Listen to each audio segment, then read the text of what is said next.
রংপুরের গঙ্গাচড়ায় তিস্তা নদীর ভয়াবহ ভাঙনে নদীগর্ভে বিলীন হয়েছে ৯টি বসতবাড়ি। ভাঙনের মুখে রয়েছে আরও প্রায় শতাধিক পরিবার। সরকারি বেসরকারি প্রতিষ্ঠান, হাটবাজার ও বিস্তীর্ণ ফসলি জমিও এখন ঝুঁকিতে। নদীপাড়ের মানুষের মধ্যে বিরাজ করছে চরম আতঙ্ক। ভাঙন ঠেকাতে প্রয়োজনীয় ব্যবস্থা নেওয়ার আশ্বাস কর্তৃপক্ষের। রংপুরের গঙ্গাচড়া থেকে সুজন আহমেদের পাঠানো তথ্যচিত্রে ডেস্ক রিপোর্ট।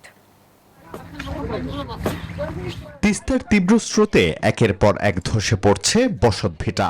কোথাও ভেঙে পড়েছে পার, কোথাও আবার বিলীন হয়েছে বাড়ির উঠোন। নদী এসে ঠেকেছে ঘরের দোরগোড়ায়।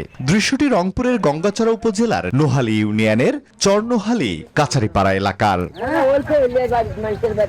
এমন অবস্থায় নিজেদের জমানো শেষ সম্বল রক্ষায় ঘরের টিন, কাঠ, বাঁশ, কনক্রিটের খুঁটি ও প্রয়োজনীয় মালামাল খুলে নিরাপদ স্থানে সরিয়ে নিচ্ছে ক্ষতিগ্রস্ত পরিবারগুলো। মাত্র কয়েক ঘন্টার ব্যবধানে নদীগর্ভে বিলীন হয়েছে ৯টি বসতবাড়ি। স্থানীয়রা জানান, তিস্তার পানি বৃদ্ধি হ্রাসের টানে শুরু হয়েছে এমন ভাঙন। সম্বল হারিয়ে অসহায় সব মানুষ পরিবার নিয়ে পড়েছেন বিপাকে। 14 বার এই বয়সে আমি বাড়ি ঘর ভাঙি। এইভাবে ভাঙি গেলে এদের বাড়ি যদি আজ ভাঙলো, পরশুদিন আমার বাড়ি ভাঙতে হবে। তাহলে এইভাবে আমরা কিভাবে চরের মধ্যে টিকে থাকি? আমার মনে করো যে খাবার দাবার নাই, বাড়ি করবো তার জায়গা নাই। বাড়ি ঘরের জিনিসপাতি নষ্ট হয়েছে, জায়গা জমিন একটু আসলে তাক নষ্ট হয়ে গেছে। বাকি বাড়ি ঘর যেন আমাদের সেফ হয়, এই জন্য আমি আবেদন করতেছি। বিষয়টি ঊর্ধ্বতন কর্তৃপক্ষকে জানানো হয়েছে এবং প্রয়োজনীয় ব্যবস্থা নেওয়ার প্রক্রিয়া চলছে বলে জানায় পানি উন্নয়ন বোর্ড।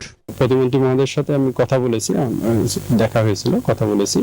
তারপর ঊর্ধ্বতন কর্তৃপক্ষ নির্দেশনা আসলে আমরা ওখানে কাজ বাস্তবায়ন করব। ইতোমধ্যে তিস্তার ভাঙন কবলিত এলাকা পরিদর্শন করে ব্যবস্থা নেওয়ার আশ্বাস রংপুর ১ আসনের সংসদ সদস্যের।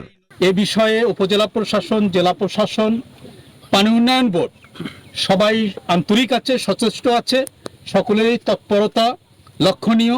তিস্তার ভাঙন ঠেকাতে দ্রুতই কার্যকর ব্যবস্থা গ্রহণ করবেন কর্তৃপক্ষ, এমনটাই প্রত্যাশা নদী তীরবর্তী মানুষের। Desk report, news 24।